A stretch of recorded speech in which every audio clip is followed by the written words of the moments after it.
Conversation now, our friend with the Messenger, senior legal analyst and reporter Adam Klasfeld. And Adam joins me. Adam, good to see you. Thanks for coming on yet again. There's still so much to get to. I guess my first overall impression today, after the now second tranche of these documents and names have been released, is that yes, there are some new names that had somewhat of associations with Epstein. But the names we already knew, it seems like we have more damning details about the natures of those individuals with Epstein. Is that kind of your assessment here? I would say that's a fair assessment.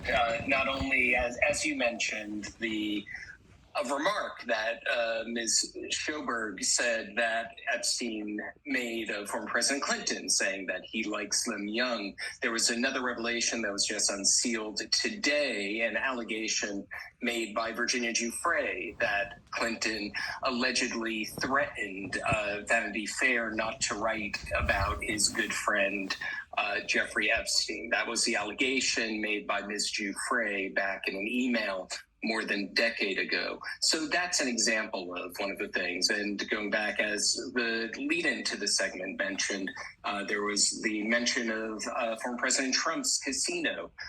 That apparently happened in the context of Ms. Schoberg apparently being told by Epstein, I'll call Trump to arrange this trip to this casino. So it was very clear, and this was clear to anyone who was watching. You know, I covered Ghislaine Maxwell's trial when it was playing out in New York in federal court, and it was very clear that Jeffrey Epstein used his access to powerful people to build trust, to build fear with the young women and girls in his orbit. And it was part of what expert witness described as the grooming process. So that's another piece of this puzzle going on here, that the big names that he's associated with were his ways of burnishing his power over the girls and women in his orbit and showing that he's a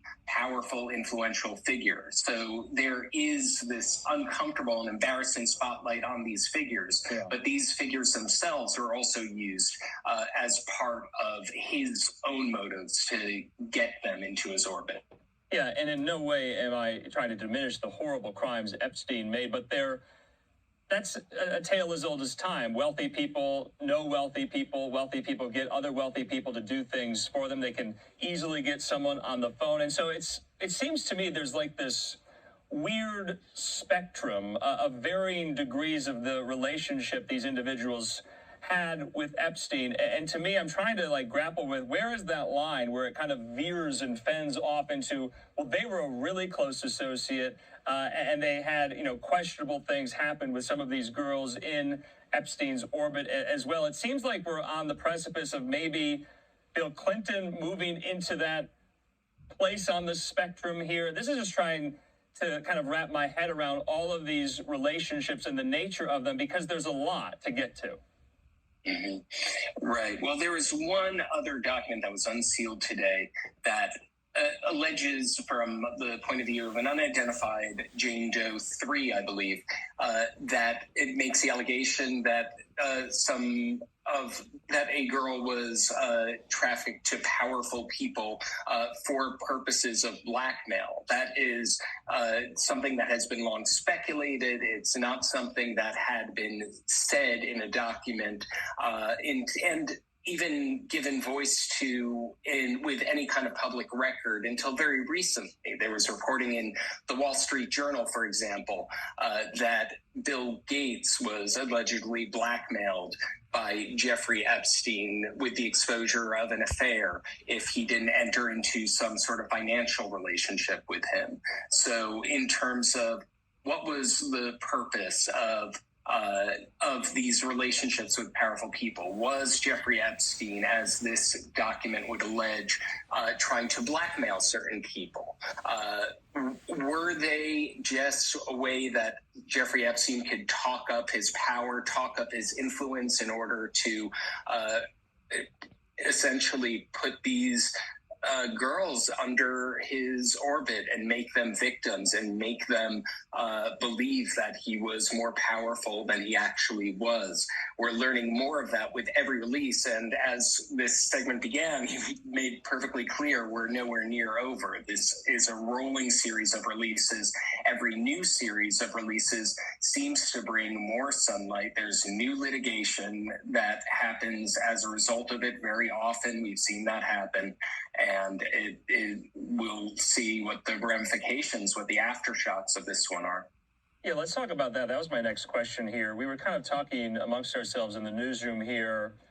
The Epstein saga continues, but what will any recriminations look like, if any, at all, to some of these people who we know had relations with Epstein, who were friends or close associates with Epstein, and then other names we didn't know at all? I'm talking about former New Mexico governor, recently passed Bill Richardson, Michael Jackson, David Copperfield, Stephen Hawking. That really, I think, threw a lot of people for a loop yesterday as well here.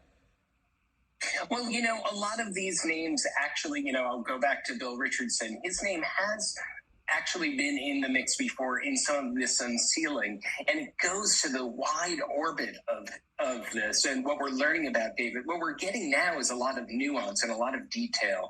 And the remark from David Copperfield attributed to him there is chilling in light of what we know of how the Jeffrey Epstein saga operated. It's been called a pyramid scheme of abuse, where the way that it went was one of the girls who he would recruit for quote unquote massages would be paid to find other girls who would again fall into this cycle of abuse. And that's how it got that reputation of being a sort of pyramid scheme. So we're getting the names, some of them known, some of them, as you mentioned, very either peripheral to it or